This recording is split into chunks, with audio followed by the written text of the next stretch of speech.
Jour 1, 8h02 du matin. Vous êtes dans votre cuisine, l'odeur du café frais remplit la pièce. Sur la table, votre téléphone vibre. Une notification, puis 2, puis 10. Vous jetez un coup d'œil distrait. Chute historique à la bourse. Suspension immédiate des cotations. Réunion d'urgence de la Banque centrale. Vous haussez les épaules. Les crises financières, vous en avez vu d'autres. C'est un jeu de chiffres pour les banquiers, pas pour vous. Vous prenez votre carte bancaire, vos clés, et vous partez travailler. Vous ne le savez pas encore, mais le monde que vous connaissez vient de mourir. Ce matin, votre café a coûté 2 €.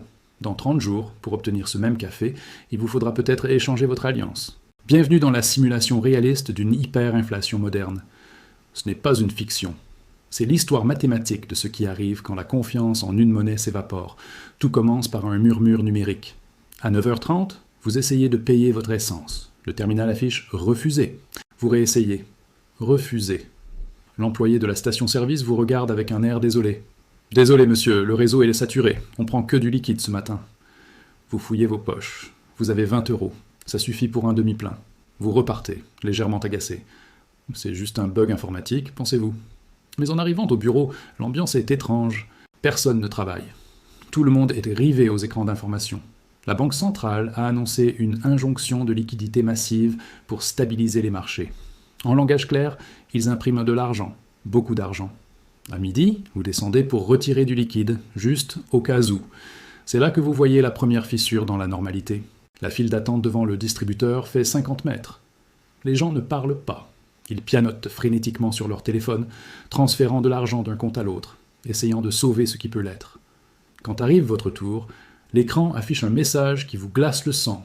Retrait temporairement limité à 50 € par personne. Ce n'est pas un bug, c'est un contrôle des capitaux. Le gouvernement sait que le navire coule et il verrouille les issues de secours. Vous retirez vos 50 €. Ce billet de 50 €, vous le tenez fermement. Il vous semble encore précieux. C'est la dernière fois que vous aurez cette sensation. Jour 2. Le déni est une drogue puissante. À la télévision, les ministres se succèdent pour appeler au calme. Il n'y a pas de risque de faillite, disent-ils. Vos dépôts sont garantis.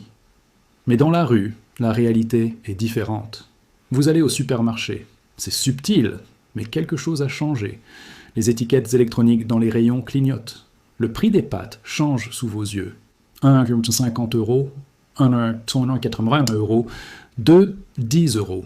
En une heure, les gens remplissent leur caddie avec une frénésie silencieuse. Ils n'achètent pas ce dont ils ont envie. Ils achètent ce qui se garde. Vous voyez une femme hésiter devant un paquet de couches. Elle regarde le prix, regarde son téléphone et prend 3 paquets. Elle a compris. L'argent que vous avez en banque perd de sa valeur à chaque seconde qui passe. Le garder, c'est le perdre. Le dépenser, c'est le sauver. C'est la vélocité de la monnaie qui s'emballe. Dès que vous touchez 1 €, il vous brûle les doigts. Vous devez vous en débarrasser contre quelque chose de réel. Une boîte de conserve, un bidon d'huile, n'importe quoi. Jour 3. Le choc. Vous vous réveillez avec une annonce officielle. Fermeture bancaire exceptionnelle pour 48 heures, afin de recalibrer le système. Traduction.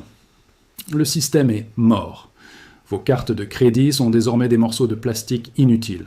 Apple Pay, PayPal, les virements, tout est gelé. Seul le liquide roi règne encore, mais le roi est malade. Vous allez à la boulangerie avec vos 50 € retirés le premier jour. La baguette est affichée à 5 €. Hier, elle était à 1,20 €. Vous vous indignez. « C'est du vol !» criez-vous. La boulangère, les traits tirés, vous répond calmement « Monsieur, mon fournisseur de farine ne veut plus être payé par chèque. Il veut du liquide et il a triplé ses prix ce matin. Si vous ne la voulez pas, la dame derrière vous la prendra. » Vous achetez la baguette. Vous avez peur pour la première fois. Ce n'est pas la peur de mourir, c'est la peur de perdre votre statut. Vous êtes un cadre moyen, vous avez de l'épargne, vous avez suivi les règles, et soudain vous réalisez que les règles ne s'appliquent plus. Jour 4 à 6. La spirale. C'est la phase où l'anxiété se transforme en colère. Votre patron vous réunit par visioconférence. L'entreprise ne peut pas verser les salaires ce mois-ci, car les comptes sont bloqués. On vous paiera dès que la situation se normalise, promet-il. Mais vous savez que c'est un mensonge. Même s'il vous paie dans une semaine, cet argent ne vaudra plus rien. L'inflation n'est plus annuelle, ni mensuelle. Elle est horaire. Les commerces commencent à fermer, non pas parce qu'ils n'ont plus de clients, mais parce que vendre est devenu une perte. Pourquoi vous vendre une télévision contre des euros aujourd'hui, si demain ces euros ne permettront même pas d'acheter le carton d'emballage? Les rideaux de fer tombent sur la ville. Des affichettes, Fermés pour inventaire, ou pas de stock, fleurissent partout. C'est faux. Ils ont du stock, mais ils le gardent. Ils attendent. Ils stockent la richesse réelle plutôt que la monnaie fondante. Jour 7. Une semaine. Une seule semaine, et la société moderne commence à s'effilocher. Vous marchez dans la rue. Les poubelles ne sont pas ramassées. Les éboueurs, comme vous, ne sont plus payés avec de l'argent qui a de la valeur, alors ils restent chez eux. L'odeur commence à monter. Vous voyez des groupes de gens devant les rares épiceries ouvertes. Il n'y a plus de file d'attente ordonnée. Il y a de la tension, des bousculades. La police est présente, mais elle semble fatiguée. Eux aussi ont des familles à nourrir, et leur salaire de fonctionnaire ne couvre même plus le prix d'un plein d'essence pour venir au travail. Vous entendez une conversation près d'un kiosque à journaux. Un homme propose 100 € pour un paquet de cigarettes. Le vendeur refuse. Il ne veut pas d'argent. Il veut quelque chose d'autre. « Tu as de l'essence » demande-t-il. « Si tu me ramènes 5 litres d'essence, je te file le paquet. » C'est le premier signe. La mort du symbole monétaire. L'argent, cette convention sociale qui nous permet de coopérer sans nous connaître, vient de s'évaporer. Nous revenons à l'état de nature économique. Jour 8 et 9. L'adaptation forcée. Vous regardez votre appartement. Vous avez une télévision 4K, un canapé design, une collection de montres. Vous vous sentez riche, n'est-ce pas? Faux. Dans ce nouveau monde, vous êtes pauvre. Vos actifs sont illiquides et inutiles. Vous essayez de vendre votre montre de luxe sur un site d'annonce en ligne. Personne ne répond. Ou plutôt, on vous propose des échanges ridicules. Je te l'échange contre 10 kilos de riz. Votre orgueil est piqué. 10 kilos de riz pour une montre suisse? Vous refusez avec mépris. C'est une erreur fatale. Dans 3 jours, vous supplierez pour avoir ces 10 kilos de riz. Vous n'avez pas encore compris le basculement des valeurs. La valeur d'usage a écrasé la valeur d'échange. Une montre donne l'heure, mais on s'en fiche de l'heure quand on a faim. Le riz remplit l'estomac. Le riz est le nouvel or. Jour 10. La mort du cash. Le gouvernement annonce l'impression de nouveaux billets. Des coupures de 10 000 et 50 000. Ils appellent ça l'euro nouveau, ou une dénomination similaire pour tenter de restaurer la confiance. C'est le baiser de la mort. Dès que cette annonce tombe, la monnaie existante perd 90% de sa valeur restante en 1 heure. Les gens jettent littéralement les petites coupures dans le caniveau. Vous voyez des billets de 5 et 10 € voler au vent, et personne ne se baisse pour les ramasser. C'est une image qui vous marquera à jamais. L'argent, par terre, ignoré comme des feuilles mortes. Vous réalisez que toutes vos économies, ces chiffres sur votre écran d'ordinateur que vous avez mis 20 ans à accumuler, ne sont plus que des pixels. Vous êtes ruiné. Non pas parce que vous avez mal investi, mais parce que l'unité de mesure de votre travail a été détruite. Jour 11. Le système D. Vous n'avez plus rien à manger dans le frigo, à part quelques condiments et une vieille boîte de maïs. La faim n'est pas encore une douleur, c'est une préoccupation constante, lancinante. Vous devez sortir chercher de la nourriture. Mais vous n'avez rien à échanger. Vous vous souvenez de la cave. Il vous reste quelques bouteilles de vin, des cadeaux d'anniversaire, une bouteille de whisky que vous gardiez pour une occasion spéciale. C'est l'occasion spéciale. Vous prenez le whisky. Vous le cachez sous votre manteau. Pourquoi le cacher? Parce que le regard des autres a changé. Dans la rue, on ne se regarde plus dans les yeux pour dire bonjour. On s'évalue, on scanne. Qu'est-ce qu'il a dans son sac? Est-ce qu'il est fort? Est-ce qu'il est seul? Vous marchez vite. Vous arrivez à un petit marché informel qui s'est monté sur une place publique. Pas de police, pas de taxes. Juste des coffres de voitures ouverts. Jour 12. La naissance du troc. Vous vous approchez d'un homme qui vend des pommes de terre et des œufs à l'arrière de son camion. Vous sortez votre liasse de billets, ces fameux billets que vous avez gardés précieusement. Il rit, un rire sec, sans joie. « Je fais quoi avec ça? Du papier toilette ?» vous lance-t-il. Vous sortez alors la bouteille de whisky. Ses yeux brillent, son attitude change instantanément. Il devient attentif, presque respectueux. Le whisky, c'est une monnaie forte, c'est un anxiolytique pour une population stressée, c'est un désinfectant, c'est un plaisir. « Je te donne un sac de patates et 6 œufs, dit-il. Vous essayez de négocier. C'est un whisky de 12 ans d'âge, il vaut 80 €. Il hausse les épaules. Ici, il vaut des patates. Tu prends ou tu laisses? Vous prenez. En rentrant chez vous, serrant vos pommes de terre comme un trésor, vous avez une révélation brutale. Votre MBA, votre titre de directeur marketing, vos compétences en PowerPoint, tout ça ne vaut rien ici. Rien. Le soir du jour 12, vous mangez une omelette aux pommes de terre. C'est le meilleur repas de votre vie, mais en regardant par la fenêtre, vous voyez les lumières de la ville vaciller. Des coupures d'électricité tournantes ont commencé. Les centrales électriques ont du mal à payer leur carburant importé. La ville devient sombre, Et dans l'obscurité, le silence change. Ce n'est plus le silence paisible de la nuit, c'est un silence lourd, parfois brisé par un cri lointain ou un bris de glace. Le vernis de la civilisation craque. Vos voisins, ces gens polis que vous croisez dans l'ascenseur en parlant de la météo, commencent à avoir faim eux aussi. Vous entendez des disputes à travers les murs, des pleurs d'enfants qui demandent à manger, et vous savez, au fond de vos tripes, que si la situation ne s'améliore pas demain, ces voisins ne seront plus des voisins. Ils deviendront des concurrents. Le troc s'organise maintenant à grande échelle. Sur les réseaux sociaux, accessibles par intermittence, des groupes locaux se forment. Échange antibiotiques contre lait en poudre pour bébé. Échange batterie de voiture contre bois de chauffage. C'est le retour au Moyen-Âge, mais avec des smartphones. Vous réalisez avec horreur que vous n'avez aucune compétence manuelle. Vous ne savez pas réparer, vous ne savez pas soigner, vous ne savez pas cultiver. Vous êtes un consommateur pur dans un monde qui ne produit plus rien. Vous regardez votre bibliothèque. Des livres sur le management, sur le développement personnel, sur l'art, inutiles. Vous auriez dû acheter des livres sur le jardinage, sur la mécanique, sur la survie. C'est la fin de la première phase. La phase de choc et d'ajustement est terminée. Vous avez accepté que l'argent est mort. Vous avez appris à troquer. Vous avez survécu aux 2 premières semaines, mais vous pensez que le pire est passé, que l'homme va s'adapter et redevenir civilisé ? C'est l'inverse qui va se produire. Car maintenant, les stocks des magasins sont définitivement vides. Les réserves des placards se vident. La vraie faim, celle qui tord le ventre et brouille l'esprit, arrive. Et avec elle, une nouvelle hiérarchie sociale va émerger. Les riches d'hier, ceux avec les comptes en banque bien remplis, sont les pauvres d'aujourd'hui s'ils n'ont pas de stock. Et les invisibles d'hier, le bricoleur du coin, l'infirmière, le paysan, deviennent la nouvelle élite. Préparez-vous, car la deuxième moitié du mois ne va pas attaquer votre portefeuille, elle va attaquer votre humanité. Jour 13, le basculement des élites. Vous sortez pour essayer de trouver du lait pour votre café qui n'existe plus. Dans la rue, vous croisez Monsieur Richard. Monsieur Richard était le concierge de votre immeuble. Un homme discret, que vous saluiez à peine, que certains copropriétaires traitaient avec condescendance. Aujourd'hui, Monsieur Richard est l'homme le plus important du quartier. Pourquoi ? Parce qu'il a un potager sur le toit qu'il entretient en secret depuis des années. Et surtout, il sait tout réparer. Il a du stock, il a des outils, il a des compétences. Vous le voyez entouré de 3 personnes en costume, un avocat et 2 banquiers de l'étage noble, qui le supplient presque. Ils veulent des légumes. Ils lui proposent de l'argent, des montres, des signatures. Richard secoue la tête calmement. Il n'a besoin de rien de tout ça. Il a besoin d'aide pour sécuriser l'entrée de l'immeuble.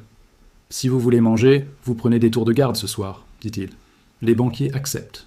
Le monde s'est inversé. Ceux qui manipulaient des symboles sont devenus les serviteurs de ceux qui manipulent la matière. Jours 14 et 15, la santé devient un luxe.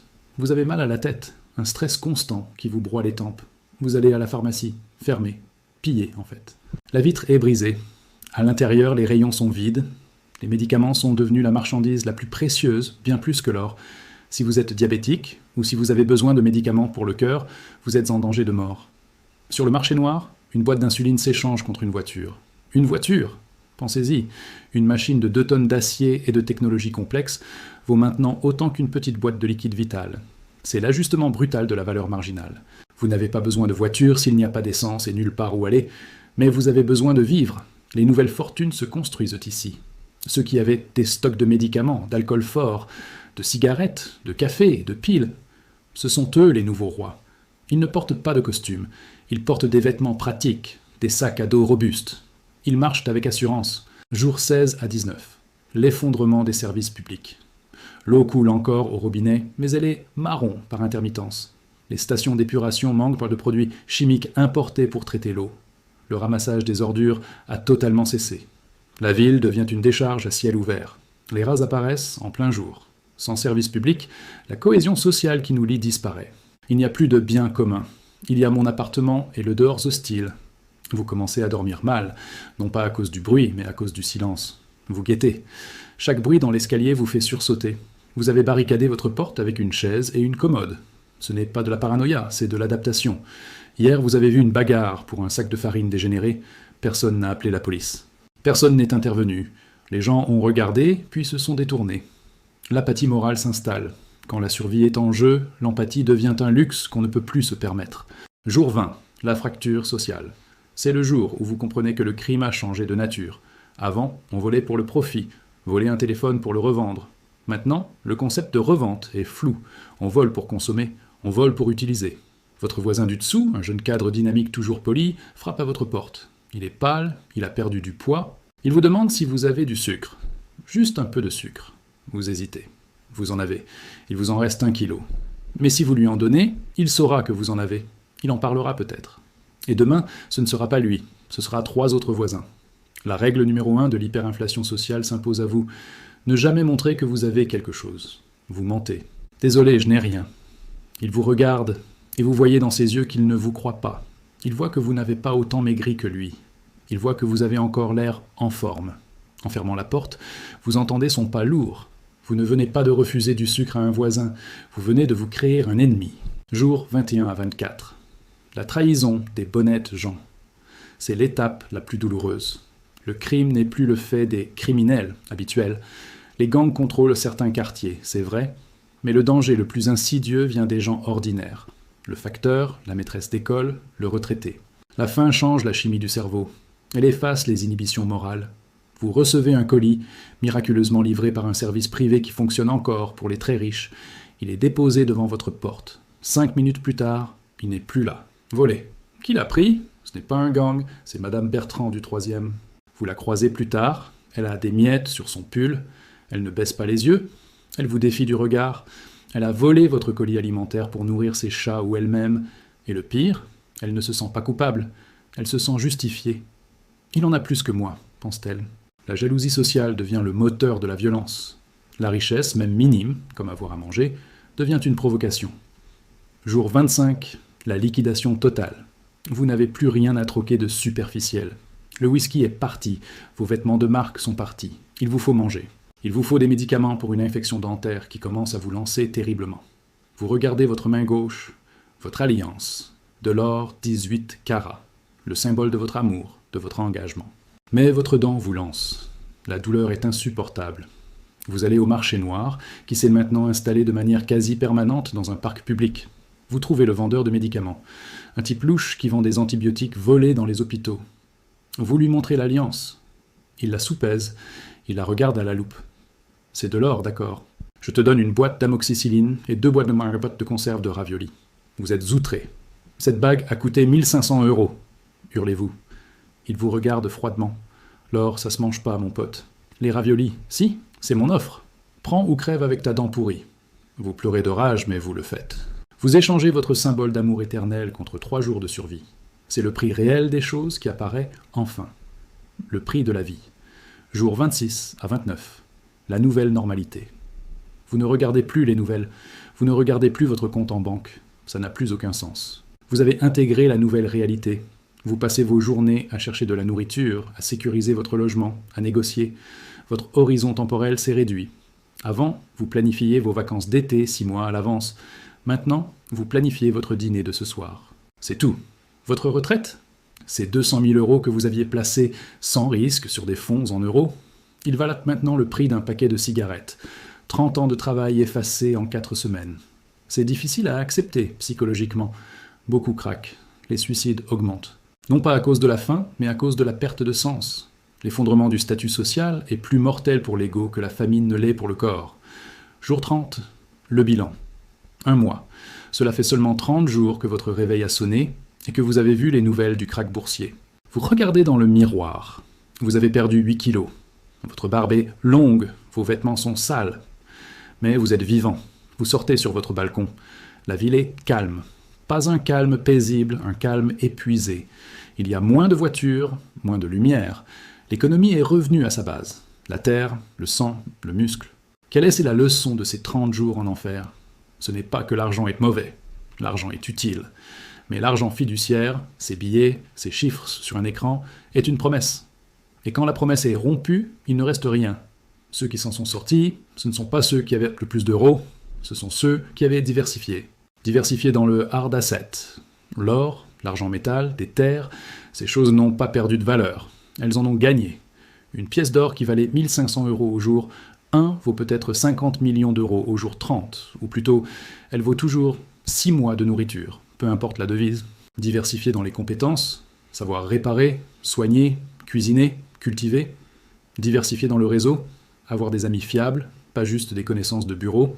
L'hyperinflation n'est pas une crise économique, c'est une crise de confiance qui révèle la vraie valeur de tout ce qui vous entoure. Votre diplôme ? 0. Votre bienveillance ? 0. Si vous êtes faible, inestimable si vous êtes fort. Votre capacité à vous adapter ? Tout. Alors que vous regardez le soleil se coucher sur cette ville changée à jamais, vous touchez votre annulaire gauche. Il n'y a plus d'alliance. Mais vous n'avez plus mal aux dents et vous avez mangé ce soir. Dans ce nouveau monde, c'est ce qu'on appelle une victoire. La simulation est terminée. Mais demain matin, quand vous prendrez votre café à 2 €, posez-vous la question. Et si c'était le dernier jour avant le jour 1 ?